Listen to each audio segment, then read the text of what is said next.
दोस्तों एक कहानी है, बहुत ही रोमांचक है। इस वीडियो को एक बार जरूर से जरूर देखिएगा। हिंदी कहानी एक दाना चावल। जी हाँ दोस्तों, एक दाना चावल का कीमत क्या है आपको जानना बहुत जरूरी है। तो इस वीडियो के माध्यम से चलते वीडियो को शुरू करते हैं। शोभित एक मेधावी छात्र था। उसने हाई स्कूल और इंटरमीडिएट की परीक्षा में पूरे जिले में टॉप किया था, पर इस सफलता के बावजूद उसके माता पिता उसे खुश नहीं थे। कारण था पढ़ाई को लेकर उसका घमंड और अपने बड़ों से तमीज से बात न करना। वह अक्सर ही लोगों से ऊंची आवाज में बात किया करता और अकारण ही उनका मजाक उड़ाने लगता। खैर दिन बीतते गए और देखते देखते शोभित स्नातक भी हो गया। उसके बाद स्नातक होने के बाद शोभित नौकरी की खोज में निकला। प्रतियोगी परीक्षा पास करने के बावजूद उसका इंटरव्यू में चयन नहीं हो पाता था।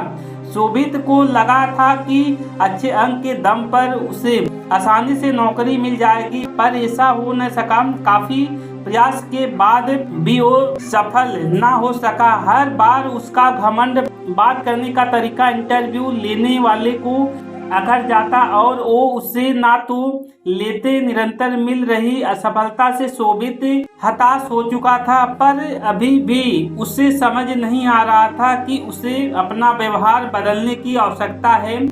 एक दिन रास्ते में शोभित की मुलाकात अपने स्कूल के प्रिय अध्यापक से हो गई। वह उन्हें बहुत मानता था और अध्यापक भी उससे बहुत स्नेह करते थे। शोभित ने अध्यापक को सारी बात बताई। चूंकि अध्यापक शोभित के व्यवहार से परिचित थे, तो उन्होंने कहा कि कल तुम मेरे घर आना, तब मैं तुम्हें इसका उपाय बताऊंगा। शोभित अगले दिन मास्टर साहब के घर गया। मास्टर साहब घर पर चावल पका रहे थे। दोनों आपस में बात ही कर रहे थे कि मास्टर साहब ने शोभित से कहा, जाके देख के आओ कि चावल पके कि नहीं। शोभित अंदर गया। उसने अंदर से ही कहा कि सर चावल पक गए हैं, मैं गैस बंद कर देता हूँ। मास्टर साहब ने भी ऐसा ही करने को कहा।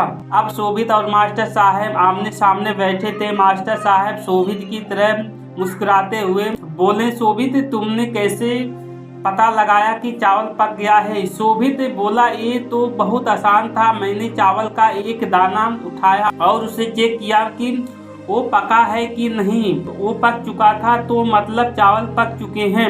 मास्टर जी गंभीर होते हुए बोले, यही तुम्हारे असफल होने का कारण है।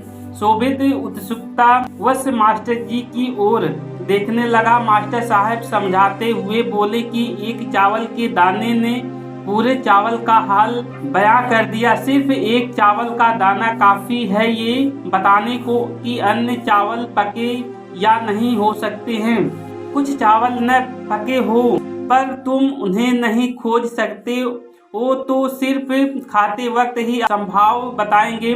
इसी प्रकार मनुष्य कई गुणों से बना होता है। पढ़ाई लिखाई में अच्छा होना ही उन्हीं गुणों में से एक है, पर इसके अलावा अच्छा व्यवहार, बड़ों के प्रति सम्मान, छोटे के प्रति प्रेम, सकारात्मक दृष्टिकोण, ये सभी मनुष्य के आवश्यक गुण हैं और सिर्फ पढ़ाई लिखाई में अच्छा होना से नहीं ज्यादा जरूरी है। तुमने अपना एक गुण तो पका लिया, पर बाकियों की तरफ ध्यान ही नहीं दिया। इसलिए जब कोई तुम्हारा इंटरव्यू लेता है, तो तुम उसे कहीं से पके और कहीं से कच्चे लगते हो और अधपके चावलों की तरह ही कोई इस तरह के कैंडिडेट्स भी पसंद नहीं करता।